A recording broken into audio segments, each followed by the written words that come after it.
Women's Asia cup स्पर्धेत बांगलादेशने थायलंडचा 7 गडी राखून पराभव केला। या सामन्यात नाणेफेकीचा कौल थायलंडच्या बाजूने लागला आणि प्रथम फलंदाजीचा निर्णय घेतला।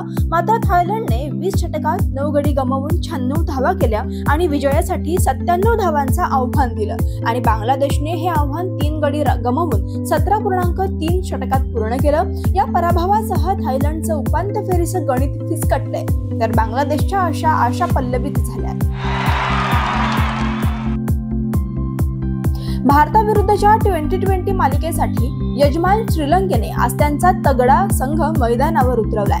श्रीलंका क्रिकेट बोर्डाने 3 सामन्यांच्या T20 मालिकेसाठी 16 सदस्यीय संघाची घोषणा आज केली आहे। T20 वर्ल्ड कप स्पर्धेत आलेल्या अपयशानंतर वनिंदू हसरंगाने कर्णधारपद सोडलं होतं आणि आता भारताविरुद्ध चरित असलंका हा श्रीलंकेचा कर्णधार असणार आहे।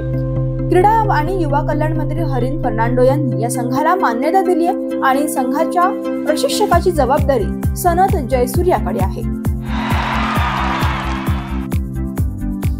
श्रीलंकेत सध्या महिला आशिया कप T20 स्पर्धा सुरू आहे। या स्पर्धेत यजमान श्रीलंका संघाची कर्णधार चामरी अट्टापट्टूने एक इतिहास रचलाय। या स्पर्धेत काल श्रीलंका आणि मलेशिया महिला संघात सामना झाला आणि हा सामना श्रीलंकेने 144 धावांनी जिंकला। मात्र या सामन्यात अट्टापट्टूने 69 चेंडूत 14 चौकार आणि 7 षटकारांसह 119 धावांची खेळी केली। त्यामुळे ती महिला T20 आशिया कप स्पर्धेच्या इतिहासात शतक करणारी पहिली खेळाडू ठरली आहे आणि या शतकासह तिने महिला T20 आशिया कप स्पर्धेत सर्वोच्च धावांची खेळी करण्याचा मिताली राजचा विक्रमही मोडलाय। आगामी पॅरिस ऑलिम्पिक स्पर्धा भारतीय हॉकी प्रेमींसाठी भावनिक ठरणार आहे।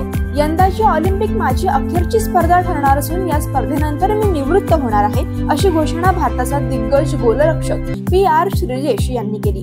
भारताकडून 328 सामने खेळलेल्या श्रीजेशची ही 4थी ऑलिम्पिक स्पर्धा ठरेल। त्याचप्रमाणे श्रीजेशने अनेक राष्ट्रकुल आशियाई क्रीडा स्पर्धांसह अनेक विश्वचषक स्पर्धांतही आपली छाप पाडली आहे।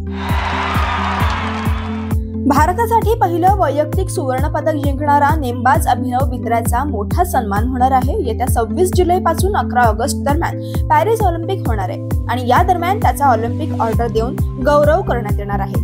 अभिनव बिंद्राने ऑलिम्पिकसाठी दिलेल्या योगदानाचा विचार करून त्याला हा प्रतिष्ठित सन्मान देण्याचा निर्णय आंतरराष्ट्रीय ऑलिम्पिक समितीने घेतलाय। त्याला ऑलिम्पिक ऑर्डर हा सन्मान पॅरिस ऑलिम्पिक दरम्यान 10 ऑगस्ट रोजी होणाऱ्या 142व्या IOC सेशन दरम्यान दिला जाणार आहे। स्कॉटलंडचा गोलंदाज चार्ली कॅसेल याने सोमवारी ICC men's cricket world cup league 2 या स्पर्धेच्या लढतीत वर्ल्ड रेकॉर्ड नोंदवला।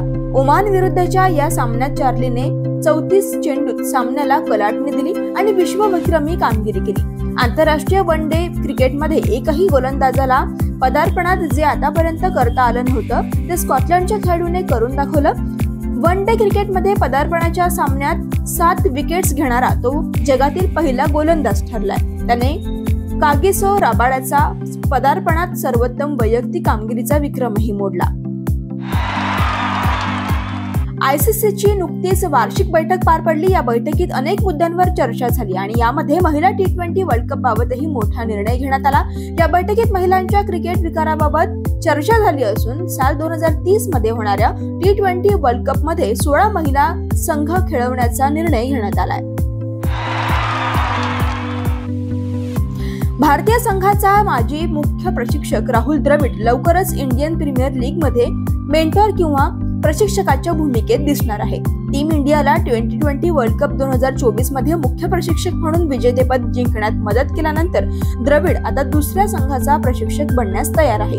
द्रविड वर्षानंतर IPL मध्ये पुनरागमन करण्यासाठी सज्ज झालाय। राहुल द्रविड आता कोलकाता नाईट रायडर्सच्या कोचिंग टीम मध्ये दिसेल अशी चर्चा रंगली होती, पण द्रविड राजस्थान रॉयल्स मध्ये पुनरागमन करण्यासाठी पूर्णपणे तयार आहे। राजस्थान रॉयल्स आणि द्रविड यांच्यामध्ये सध्या चर्चा सुरू आहे आणि लवकरच याबाबत अधिकृत घोषणाही करण्यात येईल।